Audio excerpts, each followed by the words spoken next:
ஓம் ஸ்ரீ குருப்பியோ நமக. நன்றாக குரு வாழ்க, குருவே துணை.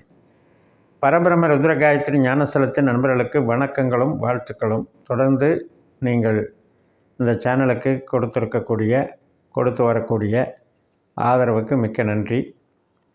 நட்சத்திரங்கள் தான் நமக்கு நிகழ்வுகளாகவும் நம்மளுடைய விதி கொடுப்பினைகளாகவும் 12 பாவ முனைகளிலே தீர்மானிக்கப்பட்டு வழிநடத்துகின்றன என்கின்ற வகையில் என்னுடைய பதிவுகளை தொடர்ந்து நீங்கள் ஃபாலோ பண்ணுறது எனக்கு மகிழ்ச்சி. இப்போ இதையும் தொடர்ந்து டெப்த்தாக எல்லாருமே இந்த 12 கட்டங்களையும் பாவ முனைகளையும் நட்சத்திரங்கள் ஒவ்வொரு பாவ முனையிலையும் நட்சத்திரங்கள் தான் வேலை செய்யுதுங்கிற உண்மையையும் நீங்கள் ஆழ்ந்து சிந்திக்க உங்களுடைய எந்த ஒரு நிகழ்வாக இருந்தாலும் அதற்கு காரண காரியம் நமக்கு நன்றாக புலப்படும். இப்போ இந்த பதிவு கடக லக்னத்திற்கு 3 கிரகங்கள், அதாவது ராகு, செவ்வாய், சனி, இந்த 3 கிரகங்களுமே குருவை போல செயல்படக்கூடியது இருக்கிறது ஏப்ரல் 12ஆம் தேதி வரைக்கும். அப்போ இந்த காலகட்டத்தில் குருவை போல செயல்படுகிறார்களே, இவங்க நமக்கு எந்தெந்த விதத்தில் சாதகமாக செயல்படுவாங்க, எந்தெந்த விதத்தில் ஏதாவது பிரச்சனை இருக்கா அப்படிங்கிறத தான் இதில் பார்க்க போகிறோம். இப்போ ஒரு கிரகம் ஒரு பெயர்ச்சி அல்லது ஒரு ராசியில் சஞ்சரிக்கும் போது ஒரு நட்சத்திரத்தின் வழியாகத்தான் நமக்கு பலனை தருது. இப்போ நம்ம ஜனன ஜாதகத்தில் நம்ம இந்த திசைகள், இப்போ நம்ம என்ன கிரகத்துக்கு பலன் பார்த்தாலும் அந்த கிரகத்தினுடைய திசையோ புத்தியோ அந்தரமோ சூட்சமோ நடந்தால் அந்த விளைவுகள் நமக்கு நிகழ்வுகளாக வரும். இதை நல்லா உள்வாங்கிக்கோங்க. எல்லா கிரகத்து பயிற்சியும் நம்ம பார்த்து எது நடக்கும் எது நடக்காதுன்னு தீர்மானிக்கவே முடியாது. ஏன்னா எல்லா கிரகமும் வேலை செய்யாது, எல்லாருக்கும் வேலை செய்யாது. யார் யாருக்கு திசா புத்தி நடக்குதோ அவங்களுக்கு தான் அது வேலை செய்யும். அப்படி பார்க்கும்போது கடகலக்னத்திற்கு சனி இப்போ அட்டம சனியாக 8ல் இருக்கார் இல்லையா, அவர் 8ஆம் இடத்தை இயக்கிறது கிடையாது. காரணம் என்ன? அவர் நின்ற நட்சத்திரம் குரு. அவர் 11ஆம் இடத்துல இருக்கார். அப்போ 11ஆம் இடத்துல இருக்கிற குருவினுடைய பலனை தான் சனி கொடுக்குறாரு. அதனால் நீங்கள் 8ல் சனின்னு கஷ்டப்பட்டுக்கிட்டு இருக்க வேண்டிய அவசியமே இல்லை. ஆனால் பாவங்கள் எப்படி வேலை செய்யும்னா, நம்ம ஜனனஜாதத்தை ஒரு தடவை கணித்து பார்த்துக்கணும். பாஸ்கர அஸ்ட்ராலஜி சிஸ்டத்தில் 12 பாவத்துக்கு உபநட்சத்திரங்கள் அப்படின்ற கணக்கு இருக்குது. எந்தெந்த பாவத்துக்கு குரு வர்றாரு, எந்தெந்த பாவத்துக்கு சனி வர்றாருன்னு தெரிஞ்சுக்கிட்டு தான் நீங்கள் பலன் எடுக்கணும். மொத்தமாக எல்லாருக்குமே கடக லக்னத்தில் இருக்கிற அத்தனை பேருக்குமே 11ல் குரு இருக்கிற மாதிரியே சனி பலனை தர்றதா இருந்தால் அப்புறம் தனிப்பட்ட ஜாதகத்துக்கு அதில் வித்தியாசமே கிடையாது. தனிப்பட்ட ஜாதகம் பார்க்க வேண்டிய அவசியமே கிடையாது.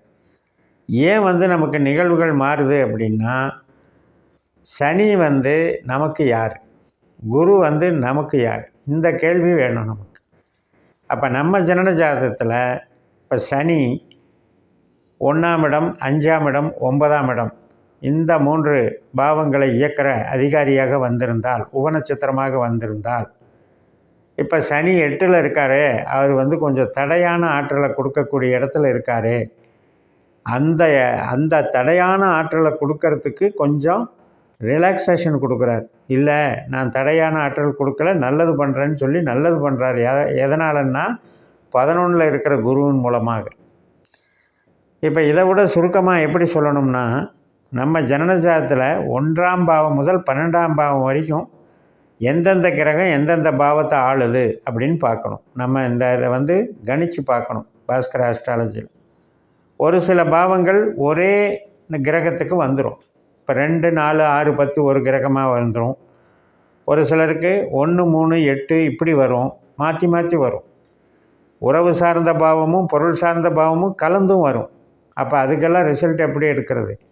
அதனால தான் டெப்த்தாக நம்ம ஜனனஜாதத்தை ஒரு தடவை கணிச்சிட்டு கோச்சாரத்தை பாருங்கள், அப்போ நல்லாயிருக்கும்.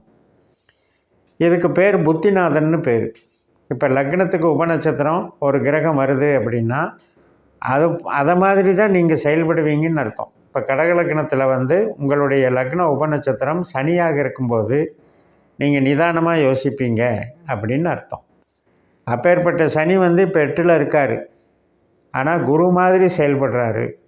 அப்போ குரு யாருன்னு பார்க்கணும். நம்ம ஜனஜாதத்தில் குரு யாருன்னு பார்க்கணும். இப்போ குரு 5, 9 தொடர்பு இருக்குதுன்னு வைங்க. 5, 9ஆம் பாவம் உபநட்சத்திரமாக குரு வந்துட்டாருன்னா நமக்கு இந்த 8, 12 வேலை செய்யாது. திடீரென்னு அதிர்ஷ்டவசமாக நமக்கு உறவுகளும் மகிழ்ச்சியும் தெய்வ அனுகூலமும் கிடைக்குங்கிறத காட்டுறது தான் இந்த 1, 5, 9 பாவங்கள். அப்போ எல்லாமே நம்ம உபநட்சத்திரம் கையில் இருக்குது. இப்போ 8ஆம் இடத்துல சனி இருக்கிறதும் 12ஆம் இடத்துல செவ்வாய் இருக்கிறதும் ஒரு வகையில் கெட்ட ஸ்தானங்களில் இருக்குதுன்னு அர்த்தம். அப்போ 8, 12 சனி செவ்வாய் ஒருத்தர் சுப விளைவு பருக்குதுன்னா கெட்ட ஸ்தானம் சுப விளைவு ஆகிறது அவ்வளவு நல்லதில்லை. அப்போ எந்த விதத்தில் கெடுதல் பண்ணும்?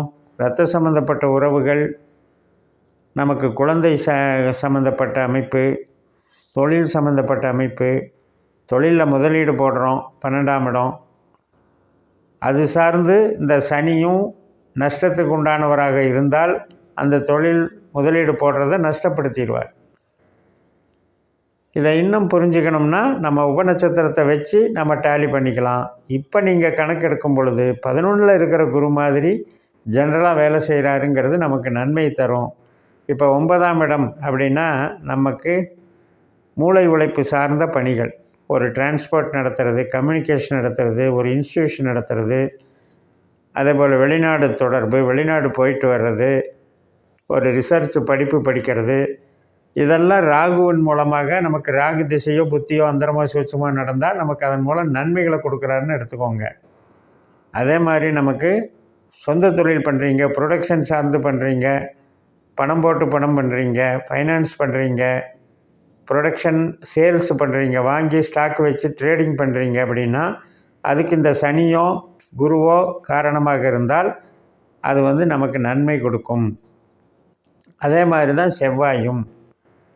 அப்போ இந்த 8ஆம் இடத்துல 12ஆம் இடத்துல 2 கிரகங்களும் ஒருத்தருக்கொருத்தர் சுப விளைவு கொடுக்கறதுங்கிறது உறவுகள் சார்ந்த வகையில் நமக்கு கொஞ்சம் சிரமந்தான். அதே நேரத்தில் நமக்கு குரு இப்போ லாபத்தில் இருக்கிறனால பெருசாக பாதிக்காமல் பார்த்துக்குவாருங்கிறது நட்சத்திர ரீதியாக புரியுது. இன்னும் டெப்த்தாக உபநட்சத்திர ரீதியாக பார்த்திங்கன்னா நமக்கு நடக்கக்கூடிய திசையோ புத்தியோ அந்தரமோ சூட்சமோ 8ஆம் பாவ உபநட்சத்திரமாகவோ 12ஆம் பாவ உபநட்சத்திரமாகவோ வந்திருக்கக்கூடாது. அப்படி வந்தால் நீங்கள் ரொம்ப ரொம்ப கேர்ஃபுல்லாக இருக்கும்.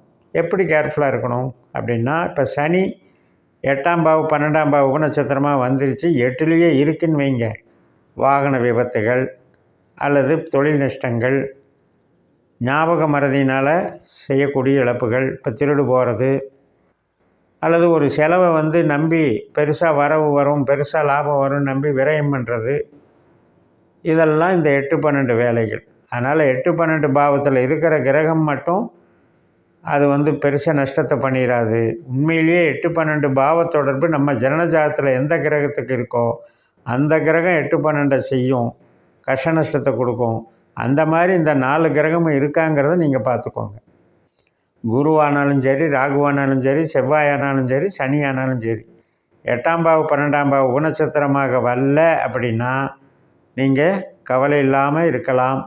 எல்லா விதமான முயற்சிகளும் நமக்கு மனதிற்கு இனிமையாக நடக்கும், எதிர்பார்த்த காரியங்கள் நடக்கும், உறவுகள் சார்ந்து எதிர்பார்த்த நன்மைகள் நடக்கும், கலை திறமைகள், படிப்பு இது சார்ந்து நன்மைகள் நடக்கும், பொருள்கள் சார்ந்து, நம்முடைய உழைப்பு சார்ந்து, நம்முடைய பொருளாதார வருமானம் சார்ந்தும் நன்மைகள் நடக்கும்னு சொல்லி நிறைவு செய்கிறேன். இந்த சேனலை சப்ஸ்கிரைப் பண்ணி ஷேர் பண்ணுங்கள். உங்கள் தனிப்பட்ட ஜாதக பலாபலன்களை என்னுடைய வாட்ஸ்அப் நம்பரில் தொடர்பு கொண்டு பலன் பெறுங்கள். உங்களிடமிருந்து விடைபெறுகிறேன். உங்கள் JMS. நன்றி, வணக்கம்.